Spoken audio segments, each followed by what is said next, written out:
నిన్న evening around 8 o'clock ప్రాంతంలో crime SI Naresh, crime staff Nalgonda cross రోడ్స్లో వెహికల్ చెకింగ్ చేస్తూ ఉండగా 2 persons, namely Yasin and Imran, both residents of old Malakpet, వాళ్ళు ఒక మోటార్ సైకిల్ పైన సస్పిషియస్ సర్కమ్స్టెన్స్లో కనిపించగా డౌట్ పైన పోలీస్ స్టేషన్కి తీసుకొచ్చి ఇంట్రాగేట్ చేయగా వాళ్ళు అరౌండ్ 9 vehicles దొంగతనం చేసినట్టు మన దగ్గర కన్ఫ్యూజ్ చేయడం జరిగింది.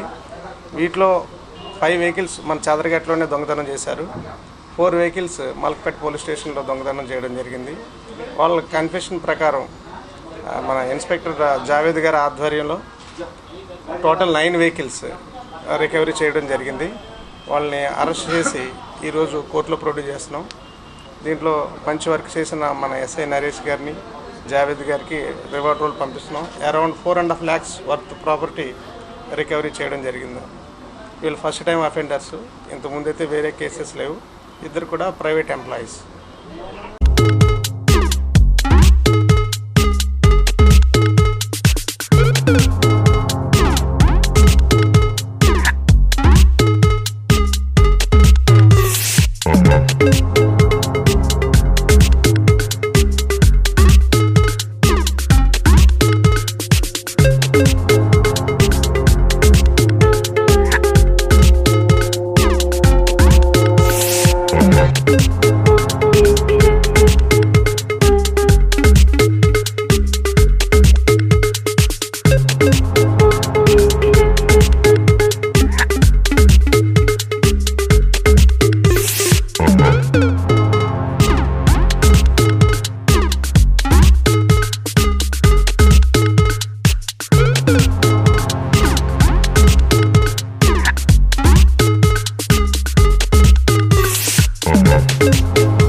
ఈవినింగ్ అరౌండ్ 8 o'clock ప్రాంతంలో crime SI Naresh, crime staff Nalgonda cross రోడ్స్లో వెహికల్ చెకింగ్ చేస్తూ ఉండగా 2 persons, namely Yasin and Imran, both residents of old Malakpet, వాళ్ళు ఒక మోటార్ సైకిల్ పైన సస్పిషియస్ సర్కమ్స్టెన్స్లో కనిపించగా డౌట్ పైన పోలీస్ స్టేషన్కి తీసుకొచ్చి ఇంట్రాగేట్ చేయగా వాళ్ళు అరౌండ్ 9 vehicles దొంగతనం చేసినట్టు మన దగ్గర కన్ఫ్యూజ్ చేయడం జరిగింది.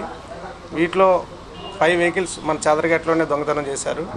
4 vehicles మల్క్పేట్ పోలీస్ స్టేషన్లో దొంగతనం చేయడం జరిగింది. వాళ్ళ కన్ఫెషన్ ప్రకారం మన ఇన్స్పెక్టర్ జావేద్ గారి ఆధ్వర్యంలో టోటల్ 9 vehicles రికవరీ చేయడం జరిగింది. వాళ్ళని అరెస్ట్ చేసి ఈరోజు కోర్టులో ప్రొడ్యూస్ చేస్తున్నాం. దీంట్లో మంచి వర్క్ చేసిన మన ఎస్ఐ నరేష్ గారిని, జావేద్ గారికి రివార్డ్ రోల్ పంపిస్తున్నాం. Around 4.5 lakhs worth property recovery చేయడం జరిగింది. వీళ్ళు ఫస్ట్ టైం అఫెండర్స్, ఇంతకుముందైతే వేరే కేసెస్ లేవు. ఇద్దరు కూడా ప్రైవేట్ ఎంప్లాయీస్.